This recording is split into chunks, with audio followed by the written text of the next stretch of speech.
Lalu pertanyaannya adalah, secara ilmiah, dari manakah asal-usul leluhur orang Sunda ini berasal? Jika kita merujuk pada lini masa sejarah dan hasil tes DNA orang Sunda, maka dapat dikatakan leluhur orang Sunda didominasi oleh orang Melayu purba dan orang Melayu kuno, serta sedikit pengaruh dari Australomelanelosid, Dravida, dan ras lainnya. Itulah mengapa secara umum tampilan orang Sunda lebih mengarah pada ciri dari orang Melayu purba dan orang Melayu kuno, yaitu antara lain, berkulit putih atau kuning, berambut hitam lurus, berhidung kecil atau sedang. Di sisi lain, daerah-daerah di mana pernah berdiri kerajaan-kerajaan kuno berbasis India, seperti Salakanagara dan Tarumanegara, serta daerah pesisir pantai, orang Sunda akan cenderung berkulit coklat atau hitam, serta berambut ikal. Dikarenakan probabilitas percampuran antar ras di daerah-daerah pesisir tersebut jauh lebih tinggi dibandingkan dengan daerah pedalaman, atau di daerah pegunungan.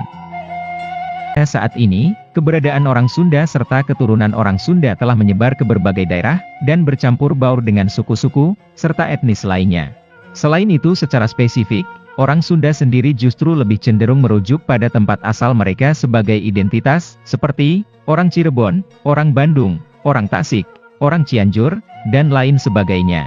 Mungkin ini disebabkan oleh faktor ciri khas gaya hidup, dialek, dan tradisi yang berbeda-beda, meski semuanya berakar pada kebudayaan yang sama. Oleh karena itu, dalam pembahasan kali ini, kami lebih condong menggunakan kata rumpun suku Sunda, atau orang Sunda, sebagai penyebutan identitas dari salah satu suku terbesar di Indonesia ini. Lalu pertanyaannya adalah, secara ilmiah, dari manakah asal-usul leluhur orang Sunda ini berasal?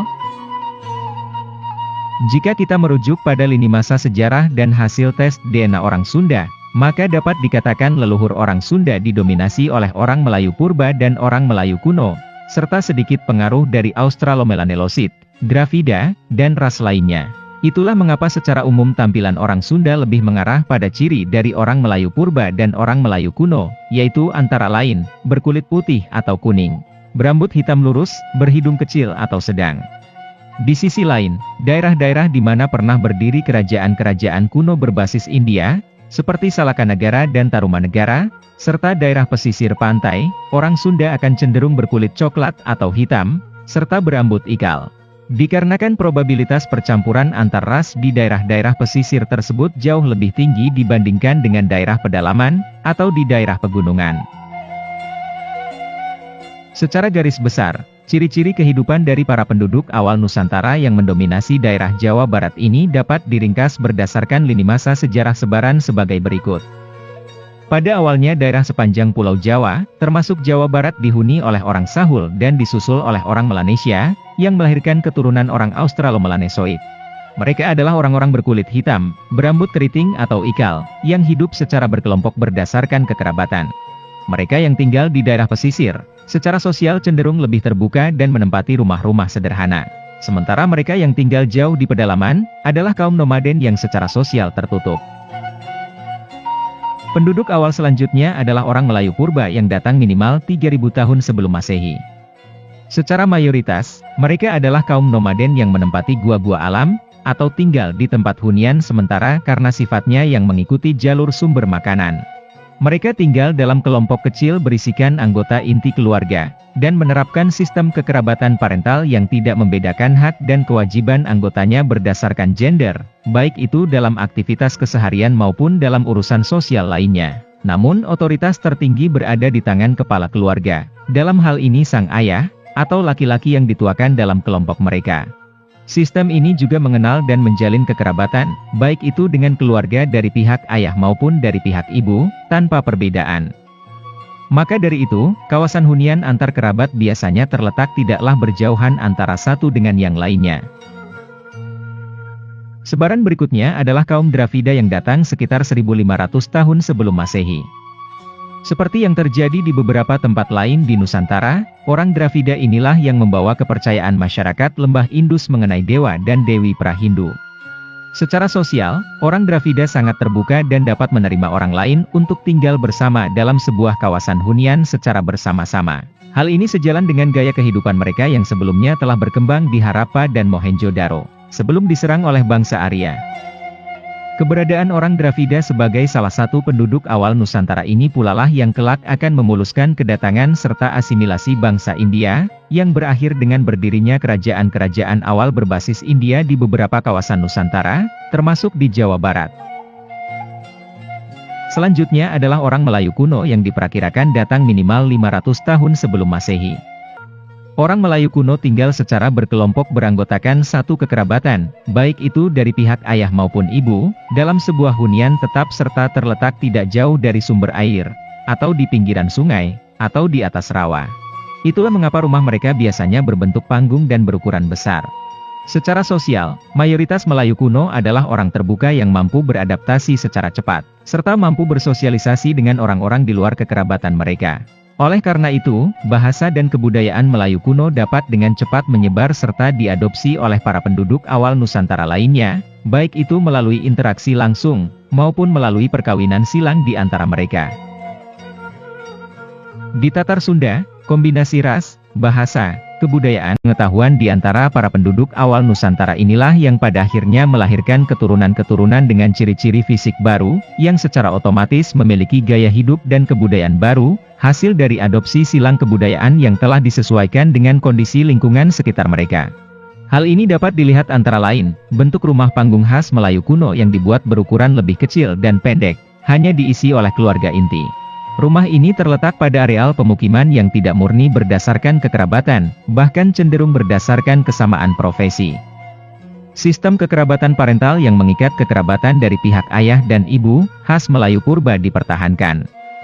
Meski mayoritas orang Sunda secara sosial ramah dan terbuka dengan orang lain, namun sampai saat ini masih ditemukan pula kelompok-kelompok yang secara sosial tertutup, sesuai dengan ciri kehidupan Australomelanelosid.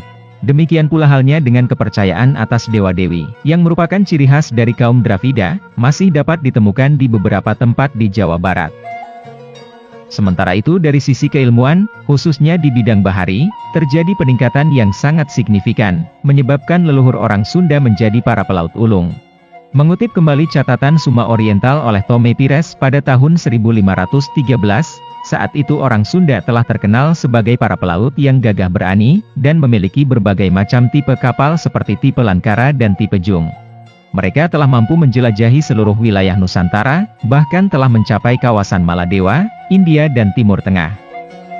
Para pelaut ini pergi membawa komoditas seperti hasil bumi, emas, serta kain, untuk diperdagangkan di mancanegara. Dan sekembalinya ke wilayah Jawa Barat, mereka membawa komoditas lain untuk diserahkan ke pihak kerajaan, atau untuk diperdagangkan, antara lain, kaum budak, kuda, keramik, serta barang-barang komoditas lain, yang pada saat itu tidak didapati atau sangat jarang keberadaannya di Nusantara, atau di Tatar Sunda. Oleh Tome Pires, orang Sunda juga digambarkan sebagai kaum yang bersahaja, berjiwa satria, jujur, dan pekerja keras. Hal ini kemungkinan dipengaruhi oleh faktor karakter Kasundaan yang dianut oleh mayoritas orang Sunda, yaitu, cager atau sehat, bager atau baik, benar atau benar, singer atau mawas diri, wanter atau berani, dan pinter atau cerdas.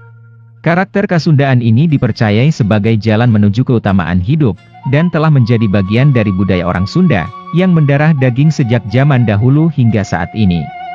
Sementara dari sisi bahasa, setidaknya dari abad ke-14, orang Sunda telah mempunyai aksara sendiri yang dikenal dengan nama Ngalagena.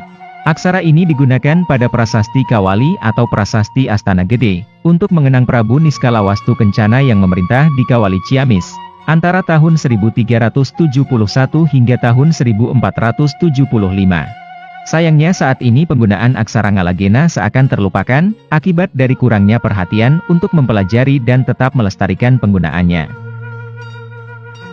Keberadaan orang Sunda, baik itu secara genetika maupun kebudayaan, kemudian dipengaruhi pula oleh berbagai macam etnis yang mulai memasuki wilayah Nusantara pada masa sejarah, seperti etnis Arab, etnis Cina, bangsa Eropa, dan lain sebagainya. Serta tidak lepas pula pengaruh kebudayaan berdasarkan agama Hindu, Buddha, serta Islam. Di mana ketiga agama tersebut turut mempengaruhi dan mengembangkan peradaban serta kebudayaan Sunda seperti yang kita temukan saat ini. Namun demikian, tidak sedikit pula yang masih menganut dan mempraktekkan agama Sunda Wiwitan, yang merupakan agama kepercayaan asli masyarakat Sunda, yang tetap lestari hingga saat ini. Berbagai macam jejak-jejak sejarah panjang serta kebudayaan orang Sunda dari mulai zaman purba, zaman megalitik, masa kerajaan, masa kesultanan, masa perjuangan kolonial, hingga masa pasca kemerdekaan, masih dapat dilihat hingga saat ini yang tersebar di hampir seluruh wilayah Jawa Barat. Bahkan besar kemungkinan, masih banyak lagi peninggalan-peninggalan leluhur orang Sunda yang masih menunggu untuk ditemukan, dipelajari, dan dilestarikan, agar generasi penerus semakin mengetahui kehebatan serta kebudayaan tinggi yang dimiliki oleh salah satu nenek moyang bangsa Indonesia ini.